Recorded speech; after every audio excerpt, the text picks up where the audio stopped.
Baik, assalamualaikum warahmatullahi wabarakatuh. Perkenalkan, saya Indra Gunawan, NIM 11122206163 dari PLUS 19 Geologi Teknik.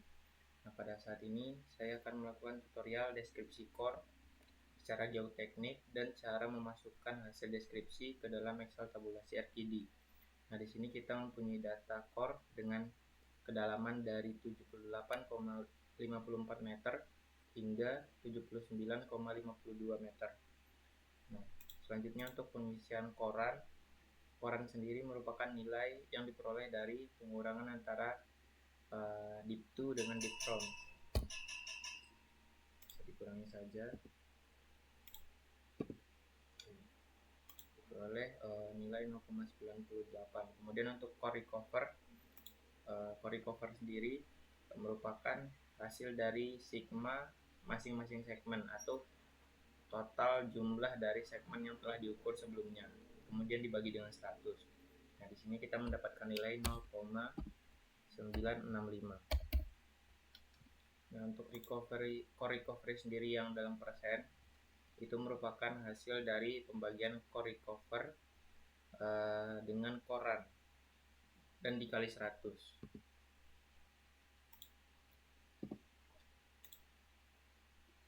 Bisa dikurung terlebih dahulu dan dikali 100.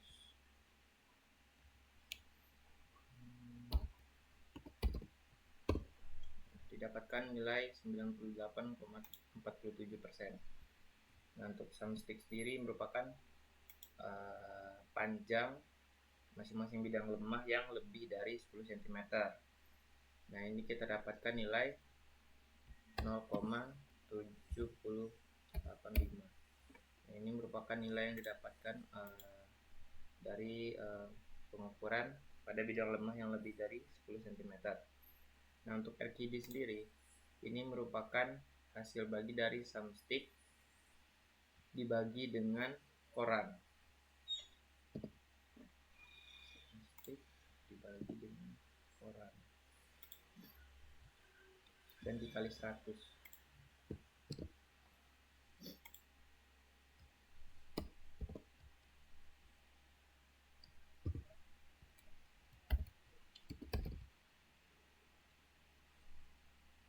Enter aja.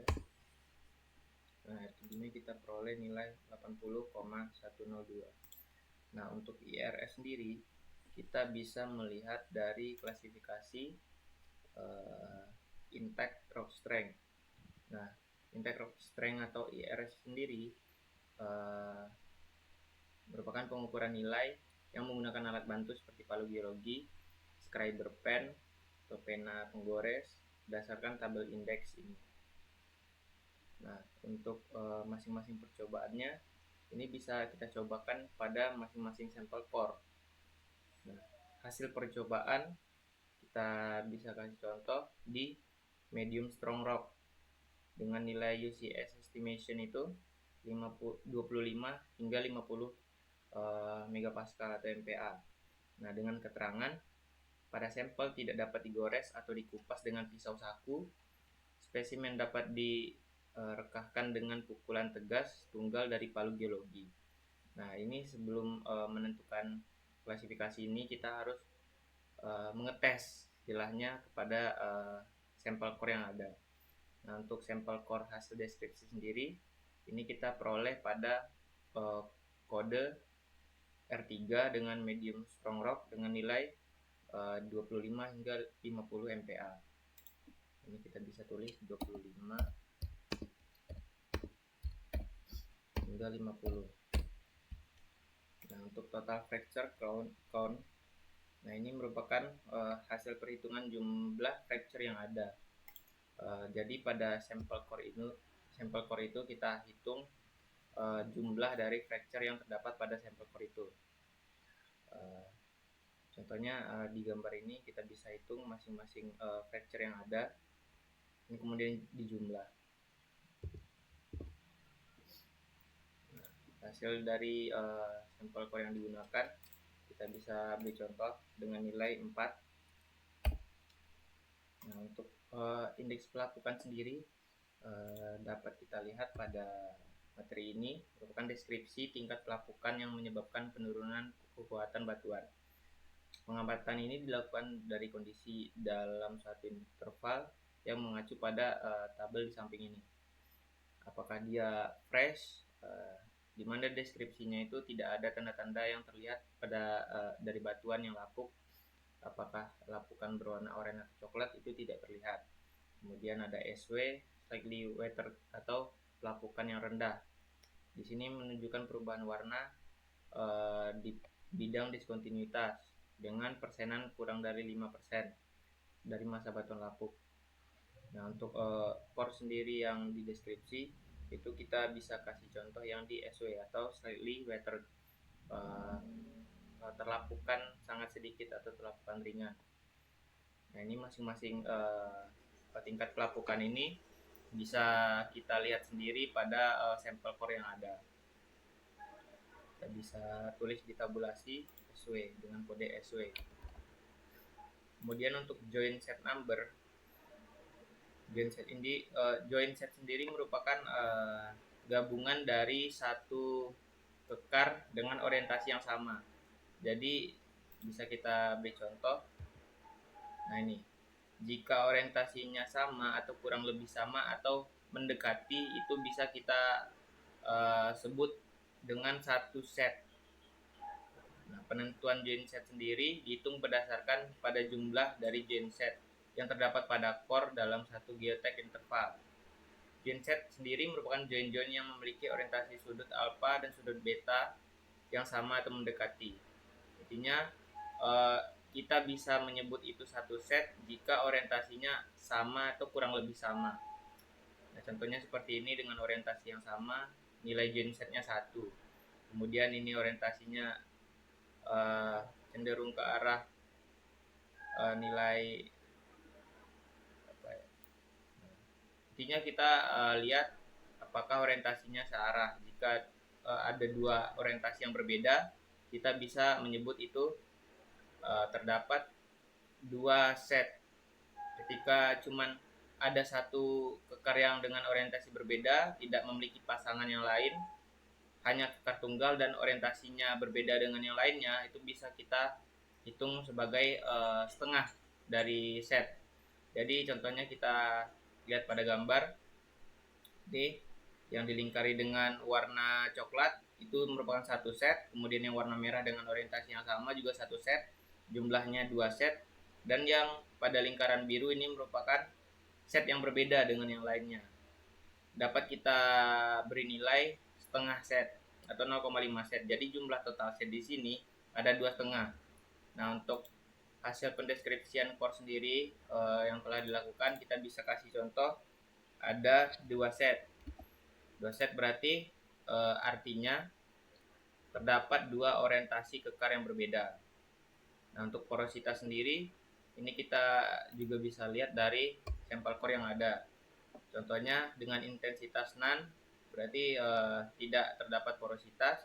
Kemudian random intensity ini terdapat porositas yang spotting begitu.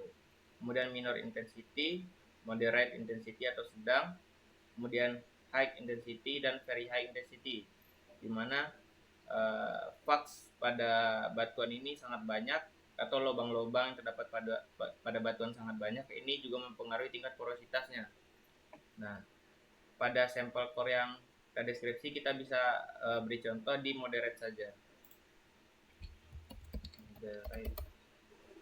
Kemudian pada struktur type-nya ini kita menentukan tipe dari strukturnya, apakah dia join atau kekar, apakah dia vein atau urat-urat, atau tidak ada sama sekali, atau kemudian bidang hancuran atau shear zone.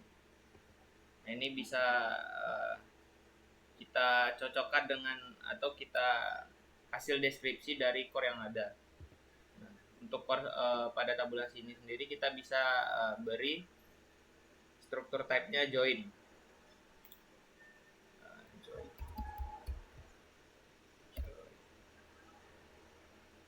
Kemudian di shape. Nah, pada bagian shape ini sendiri Nah, shape and roughness. Shape sendiri merupakan deskripsi bentuk permukaan dari defect atau struktur type yang sedang di logging. Nah, dapat kita lihat pada tabel ini, ketika dia planar, permukaan defect yang datar yang menurut panjang core tidak ada celah saat ditempelkan pada permukaan yang datar. Nah, contohnya dapat kita lihat shape di sini tuh kita dapat lihat pada permukaan bidang strukturnya, apakah dia planar, lurus, atau curve, melengkung, kemudian undulating atau bergelombang, stepped atau ada sekat pada permukaan bidang strukturnya, kemudian irregular atau tidak beraturan, kemudian ada no rock wall. Kemudian pada roughness merupakan deskripsi kondisi permukaan dari defect yang sedang di logging. Selanjutnya dapat kita lihat pada gambar di sini, roughness sendiri itu cenderung merancu ke pada kasaran bidang discontinuitasnya. Apakah dia planar, apakah dia undulating atau bergelombang, atau stepped, atau dia bersekat-sekat seperti itu. Dapat kita lihat sendiri pada gambar. Tetapi kalau shape lebih ke bentuk dari bidang discontinuitas sendiri.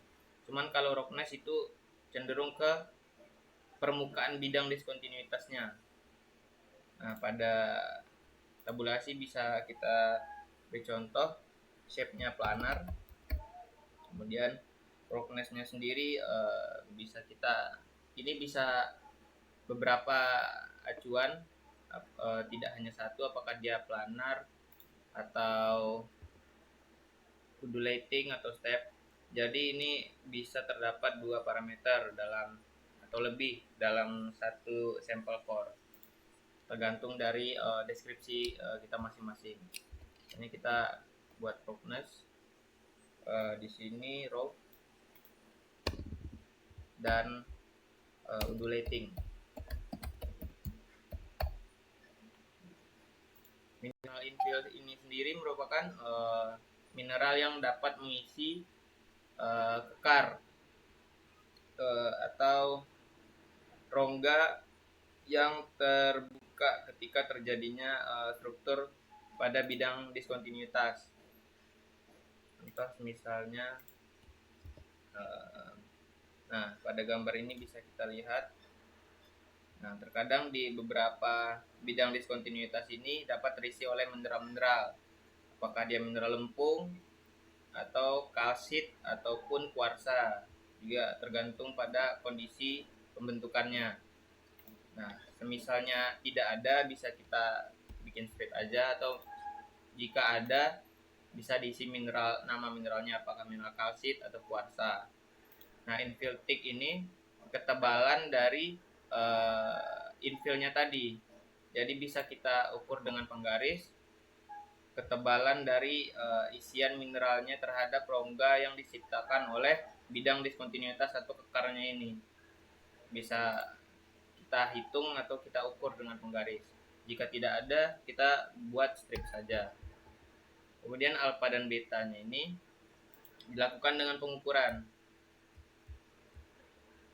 Ya, bisa kita, nah, contoh pengukuran alfa dan beta. Untuk penentuan alfa sendiri berdasarkan pada hasil pengukuran sudut antara bidang rekah dan sumbu core. Nah, dapat kita lihat pada gambar sebelah kanan, berdasarkan pada hasil pengukuran sudut antara bidang rekah dengan sumbu core. Nah, jadi mulai pengukuran ini dari sumbu core atau garis yang membagi core menjadi dua bagian yang sama besar. Jadi dari sumbu ditarik sudut ke bagian diskontinuitasnya dan dihitung nilai besaran sudutnya. Nah, itu merupakan nilai dari alfa. Nah, untuk beta sendiri merupakan penentuan nilai yang berdasarkan pada hasil pengukuran antara bidang fracture dan garis orientasi. Pengukuran pada beta ini dilakukan menggunakan protractor alfa dan beta. Nah, dapat kita lihat pada gambar, Pada protaktor terdapat garis tengah dengan simbol panah-panah ini disesuaikan dengan bidang vertikal, atau pada gambar ini dapat kita lihat bottom of hole atau BOH, downhole arrow. Nah, ini disesuaikan dengan core-nya. Kemudian dari protaktor ini sendiri terdapat nilai-nilai yang dapat kita baca dan kita sesuaikan dengan infleksinya. Jadi besaran sudut dari BOH ke circumference plane-nya ini dapat dihitung atau dilihat nilai besaran berdasarkan protaktor ini. Contohnya di sini nilai besaran betanya itu 320, sedangkan yang untuk alfa dengan pengukuran busur bernilai 47. Nah, dari hasil pengukuran itu bisa kita cantumkan di tabulasi. Contohnya kita untuk alfa kita beri nilai 40 aja. Kemudian beta dapat kita beri nilai 280. Nah, untuk litologi ini sendiri merupakan hasil deskripsi dari kita masing-masing. Apakah dia batuan sedimen, batuan beku, sedimen karbonat ataupun piroklastik. Nah, di sini kita beri contoh deskripsi saja. Itu batu pasir atau batuan sedimen, batu pasir dari kilat. Nah, mungkin sekian dari tutorial yang dapat saya sampaikan. Mungkin untuk data-data yang lainnya bisa ditambahkan sesuai dengan hasil deskripsi selanjutnya pada nilai kedalamannya masing-masing. Jika ada kesalahan atau kekurangan, saya mohon maaf. Assalamualaikum warahmatullahi wabarakatuh.